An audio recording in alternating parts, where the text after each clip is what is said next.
Doctor ortho Ayurvedic oil and capsule. अब दर्द भी घुटने टेकेगा।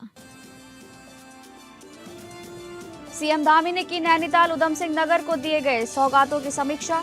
अफसरों को समस्याओं के समाधान का दिया निर्देश। विभागों के बीच तालमेल पर दिया जोर।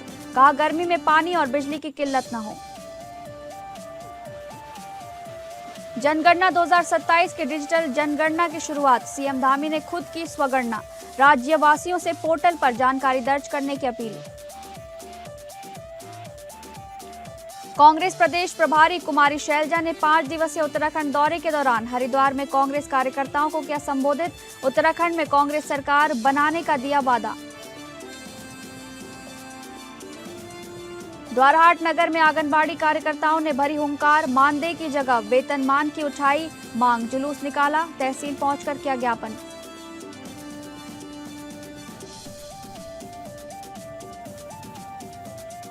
नमस्कार, आप सभी का स्वागत है उत्तराखंड न्यूज में। मैं हूं आपके साथ शालिनी राणा। शुरुआत करेंगे उत्तराखंड से जुड़ी खबरों की। उत्तराखंड के मुख्यमंत्री पुष्कर सिंह धामी ने सचिवालय में नैनीताल और उधम सिंह नगर जनपद की विभिन्न विधानसभाओं से जुड़ी घोषणाओं की समीक्षा की।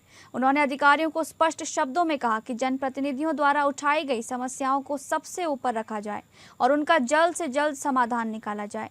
धामी ने कहा कि विधायक अपने क्षेत्र की जमीनी समस्याएं सरकार तक लेकर आते हैं, इसलिए उन पर गंभीरता से काम करना प्रशासन की जिम्मेदारी है। ये महज औपचारिकता नहीं होनी चाहिए। उन्होंने निर्देश दिए कि छोटे और कम समय के काम तुरंत निपटाए जाएं, जबकि बड़ी और दीर्घकालिक योजनाओं को तय समय सीमा में चरणबद्ध तरीके से पूरा किया जाए।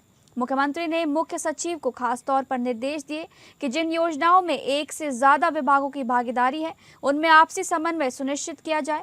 उन्होंने कहा कि ऐसी परियोजनाओं की नियमित सुरक्षित समीक्षा मुख्य सचिव स्तर पर हो, ताकि काम बीच में अटके नहीं। अधिकारियों को ये भी कहा गया कि वे विधायकों से लगातार संवाद बनाए रखें। इससे समस्याओं की सही तस्वीर भी मिलेगी और समाधान में भी देरी नहीं होगी। मुख्यमंत्री ने पेयजल और बिजली आपूर्ति पर भी अधिकारियों को आगाह किया। उन्होंने कहा कि गर्मी के मौसम में गांव हो या शहर, कहीं भी पानी और बिजली की समस्या नहीं आनी चाहिए। इसके लिए अभी से इंतजाम पुख्ता किए जाएं।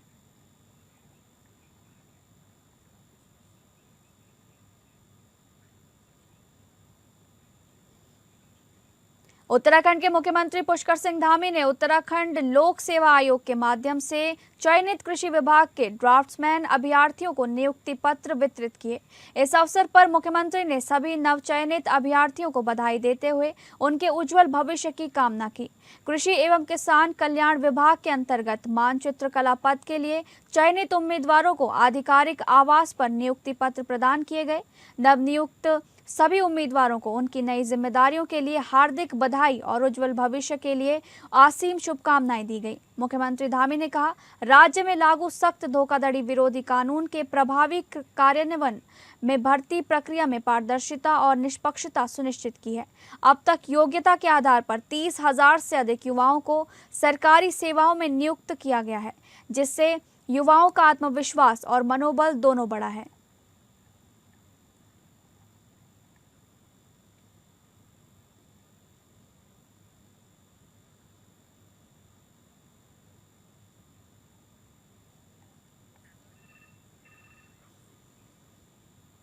अगली खबर, मुख्यमंत्री पुष्कर सिंह धामी ने जनगणना 2027 के तहत स्वगणना प्रक्रिया पूरी करते हुए राज्य में इस अभियान की औपचारिक शुरुआत की है। मुख्यमंत्री आवास में आयोजित कार्यक्रम में जनगणना से जुड़े अधिकारियों ने उन्हें डिजिटल प्रक्रिया की जानकारी दी। मुख्यमंत्री ने कहा कि प्रधानमंत्री नरेंद्र मोदी के नेतृत्व में देश पहली बार पूरी तरह डिजिटल जनगणना की दिशा में आगे बढ़ रहा है, जिससे पारदर्शिता और सटीकता सुनिश्चित होगी। उन्होंने बताया कि पहले चरण में हाउस लिस्टिंग और हाउसिंग जनगणना के तहत आवास और परिवार से जुड़ी जानकारी एकत्र की जा रही है। अब नागरिक स्वयं ऑनलाइन पोर्टल के माध्यम से अपनी जानकारी दर्ज कर सकते हैं। मुख्यमंत्री ने प्रदेशवासियों से अपील की कि वे स्वगणना कर इस राष्ट्रीय अभियान में भागीदारी निभाएं। उन्होंने भरोसा दिलाया कि सभी आंकड़ों की सुरक्षा सुनिश्चित की गई है और इनका उपयोग केवल योजनाओं के निर्माण के लिए किया जाएगा।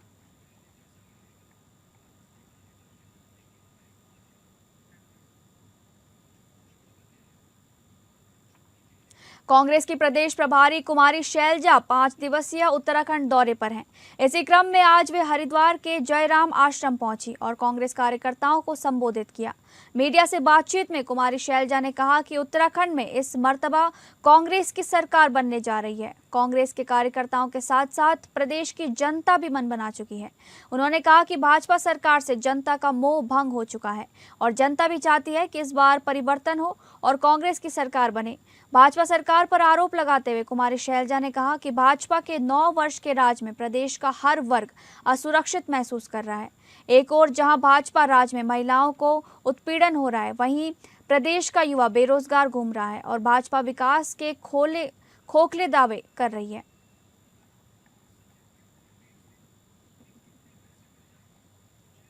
कार्यकर्ताओं से, स्थानीय नेताओं से, सीनियर नेताओं से सबसे बातचीत हुई है और हो रही है और ये तो अभी चलेगा आगे तक। ये अभी एक दौरा रखा है हमने, आगे आने वाले समय में और भी जगह जाते रहेंगे। बहुत अच्छा फीडबैक भी मिल रहा है और हम अपनी कांग्रेस पार्टी की तैयारी कार्यकर्ताओं के साथ बातचीत करके तो उनका उत्साह सब कुछ हर चीज का जायजा ले रहे हैं। दूसरा, कार्यकर्ता खुद है और जनता है। आज के दिन जनता ये कह रही है कि आप सरकार अब बनाओ। अब ये नहीं कह रहे कि इस बार बनेगी, क्या होगा, कैसे, अब सब कह रहे हैं इस बार जनता ये कह रही है और कार्यकर्ता ये कह रहे हैं कि इस बार हमने सरकार बनानी है। बहुत बेहद उत्साह है भाजपा से। सभी लोग द्वारा 8 नगर में आंगनबाड़ी कार्यकर्ताओं और सहायिकाओं ने आंगनबाड़ी कार्यालय में एकत्रित होकर हुंकार भरी और तहसील तक रैली की शक्ल में नारेबाजी करते हुए पहुंची। आंगनबाड़ी कार्यकर्ताओं का कहना है कि हमसे सरकार सभी कार्य करवा रही है, यहाँ तक कि बीएलओ का कार्य भी, चुनाव हो या फिर अन्य कार्य भी, सभी में हमारी भागीदारी कराई जाती है, मगर हमें मानदेय दिया जाता है मात्र 9,000 रुपये। मानदेय नहीं बल्कि वेतनमान चाहिए। रिटायर होने पर 10 लाख रुपए एक मुश्त कर दिए जाएं। तहसीलदार तितिक्षा जोशी को ज्ञापन सौंप दिया गया है और कहा कि शीघ्र ही सरकार हमारी मांगों को माने, वरना बृहद आंदोलन किया जाएगा।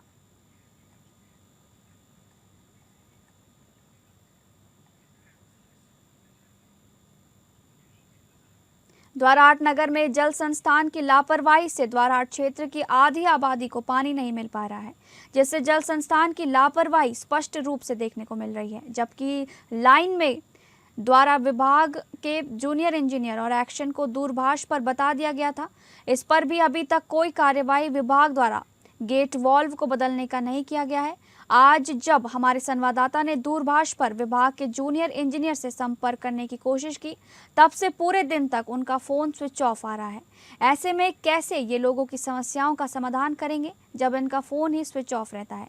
आखिर कब इस गेट वालों को बदल जाएगा?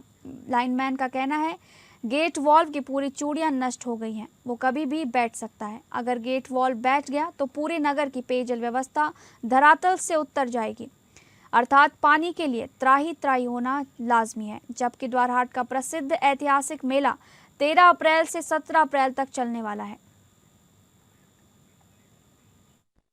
ओवरफ्लो हो रहा है 6 तारीख से। इसका रीज़न है, कहते हैं यहाँ पे जो मेन गेट वॉल्व है वो ख़राब हो चुका है, तो वो कभी भी इन फ्यूचर में कभी बैठ भी सकता है और कभी खुल या तो खुलेगा या बंद ही होगा। और कहते हैं बाकी सही होने का तो इसका हमको भी नहीं पता अभी तक का। हमने कहते हैं बाकी सूचित सभी को कर दिया है, जेई साहब को भी, एई साहब को भी, सबको मैंने बोल दिया है। 6 तारीख को ही वीडियो भी भेज। उत्तराखंड के मुख्यमंत्री पुष्कर सिंह धामी ने डीएवी पीजी कॉलेज देहरादून में आयोजित कार्यक्रम में युवा छात्रों को संबोधित किया। उन्होंने युवाओं को राष्ट्र निर्माण में सक्रिय भूमिका निभाने और तकनीकी व कौशल विकास पर जोर देने के लिए प्रेरित किया। सीएम धामी ने शिक्षा के स्तर को सुधारने और कॉलेज के विकास के लिए सरकार की प्रतिबद्धता दोहराई। सीएम धामी ने युवाओं को कौशल विकास पर ध्यान केंद्रित करने और आत्मनिर्भर बनने की सलाह दी। उन्होंने कहा कि राज्य सरकार शिक्षा के क्षेत्र में तकनीक को बढ़ावा दे रही है। उन्होंने छात्रों को 2047 तक भारत को विकसित राष्ट्र बनाने के सपने को पूरा करने में योगदान देने के लिए प्रेरित किया। इस अवसर पर उन्होंने कॉलेज परिसर में विभिन्न विकास कार्यों का जिक्र किया और युवाओं को करियर के नए अवसरों के बारे में बताया। यही भारत को आने वाले कल की दिशा और दशा तय करने वाला है। आज आपके बीच में आकर सच में मुझे जब मैं लखनऊ विश्वविद्यालय में आप सबकी तरह छात्र होता था, उस छात्र जीवन की स्मृतियां फिर से ताजा हो रही है। और उस समय हम लोग ज्ञानशील एकता परिषद की विशेषता ऐसा नारा विद्यार्थी परिषद के कार्यकर्ता के रूप में लगाया करते थे। साथियों, ये छात्र राजनीति का दौर हमारे जीवन का एक अत्यंत महत्वपूर्ण चरण होता है। ये केवल चुनाव जीतने का माध्यम नहीं होता है, बल्कि नेतृत्व क्षमता, संगठन कौशल और सामाजिक उत्तरदायित्व को पूरा करने का भी एक महत्वपूर्ण चरण होता है। और यही वो समय होता है।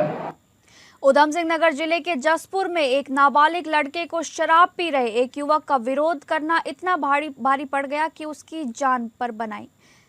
शराब पी रहे युवक ने नाबालिग पर पेपर कटिंग ब्लेड से हमला कर दिया, जिसमें नाबालिग गंभीर रूप से घायल हो गया।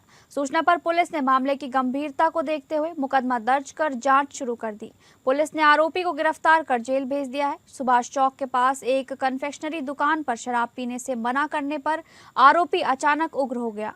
आरोपी ने दुकानदार के नाबालिग भतीजे पर पेपर कटिंग ब्लेड से हमला कर दिया। इस हमले में पीड़ित के पेट, कमर और जांघ पर गंभीर और गहरे घाव आए, जिसमें घायल के शरीर पर 56 टाँके आए। घटना के बाद आरोपी मौके से फरार हो गया था। मामले में कोतवाली जसपुर में विभिन्न धाराओं में मुकदमा दर्ज कर कार्रवाई करते हुए वांछित आरोपी को गिरफ्तार कर लिया गया है। आरोपी के कब्जे से घटना में प्रयुक्त पेपर कटिंग ब्लेड भी बरामद किया गया है। पुलिस ने आरोपी को न्यायालय के समक्ष पेश कर दिया है। वो शराब के ठेके के बगल की कन्फेक्शनरी की दुकान पर एक युवक के द्वारा शराब पीने पर जो दुकान में दूसरे युवक के द्वारा मना करने पर शराब पीते हुए युवक के द्वारा पेपर कटिंग ब्लेड से उस पर जानलेवा हमला किया गया था, जिस संबंध में जसपुर कोतवाली में अभियोग पंजीकृत किया गया था सुसंगत धाराओं में।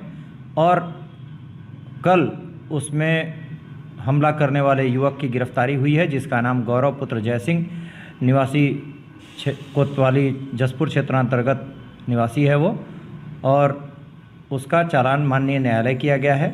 उक्त युवक के आपराधिक इतिहास के बारे में जानकारी की जा रही है। अगली खबर, चारधाम यात्रा को देखते हुए रुद्रप्रयाग जनपद में चलाए जा रहे बॉर्डर चेकिंग अभियान के तहत पुलिस को बड़ी सफलता हाथ लगी है। जनपद रुद्रप्रयाग की एसओजी टीम ने 2 तस्करों को गुलदार की खाल के साथ गिरफ्तार किया है। नगरासू बस अड्डे के पास चेकिंग के दौरान एक संदिग्ध स्कूटी को रोककर तलाशी ली गई। तलाशी के दौरान अभियुक्तों के कब्जे से वन्य जीव गुलदार की एक खाल बरामद हुई। मौके पर बुलाई गई वन विभाग की टीम ने बरामद खाल की पुष्टि गुलदार की खाल के रूप में की है। अभियुक्तों से प्रारंभिक पूछताछ में पता चला कि अभियुक्त इस खाल को जोशीमठ से लेकर हरिद्वार में लाखों रुपए में बेचने की फिराक में थे। माननीय मुख्यमंत्री महोदय के निर्देशन में मुख्यमंत्री द्वारा बॉर्डर के चेकिंग करते हुए तथा पुलिस महानिदेशक उत्तराखंड महोदय के निर्देशन में प्रत्येक ऑफिस के प्रभार के अनुसार गत दिवस एसओजी मुखिया द्वारा 2 वन्यजीव तस्करों को गुलदार के खाल से गिरफ्तार किया गया है, जिनके विरुद्ध वन्यजीव के आगे अन्य तथा अभियुक्तों को माननीय न्यायालय में पेश किया गया है। उधम सिंह नगर पुलिस को उस समय बड़ी सफलता मिली जब एसएसपी अजय गणपति के निर्देशन में चलाए जा रहे अभियान के तहत सितारगंज पुलिस और एसओजी टीम ने एक संदिग्ध आरोपी को गिरफ्तार किया। पूछताछ और तकनीकी जांच के दौरान उसके बैंक खातों से जम्मू कश्मीर के खातों में संदिग्ध लेन देन का खुलासा हुआ। जांच में सामने आया कि ये लेन देन प्रतिबंधित आतंकी संगठन अल बदर से जुड़े ओवरग्राउंड वर्कर रेहान मीर से संबंधित है, जो जम्मू कश्मीर का निवासी है। मामले की गंभीरता को देखते हुए जम्मू कश्मीर पुलिस और दिल्ली पुलिस की स्पेशल सेल को भी जांच में शामिल किया गया। शक है कि आरोपी के खाते में आए पैसों के बदले हथियार सप्लाई का नेटवर्क सक्रिय था। पुलिस अब पूरे नेटवर्क की गहन जांच कर रही है और अन्य संदिग्धों की तलाश जारी है। माननीय मुख्यमंत्री महोदय के अपराध मुक्त समाज के निर्माण के दृष्टिगत जनपद उधम सिंह नगर पुलिस द्वारा लगातार कार्रवाई की जा रही है। इसी के क्रम में कल ऑपरेशन प्रहार के दृष्टिगत हमारे कोतवाली सितारगंज थाने की टीम और एसओजी की टीम कल 8 अप्रैल को सिडकुल फेज 2 क्षेत्र में चेकिंग कर रही थी। इस चेकिंग के दौरान एक सफेद बिना नंबर की स्विफ्ट कार जो है वो वहां से पास हो रही थी। उसके चेकिंग के लिए रोकने का प्रयास किया गया, वो रुकी नहीं। तो संदिग्धता प्रतीत होने पर उस कार को रुकवाया गया और उसमें से जो 2 व्यक्ति सवार थे, एक चालक और उसके एक साथी, उनको पकड़ा गया। तो उनके पास से भारी मात्रा में असला और कारतूस बरामद हुआ है, जिसमें 5 इलीगल वेपन्स है, 5 तमंचे हैं और 222 जिंदा कारतूस और 129 खोखा कारतूस पाए गए। फिलहाल उत्तराखंड न्यूज में बस इतना ही। नमस्कार।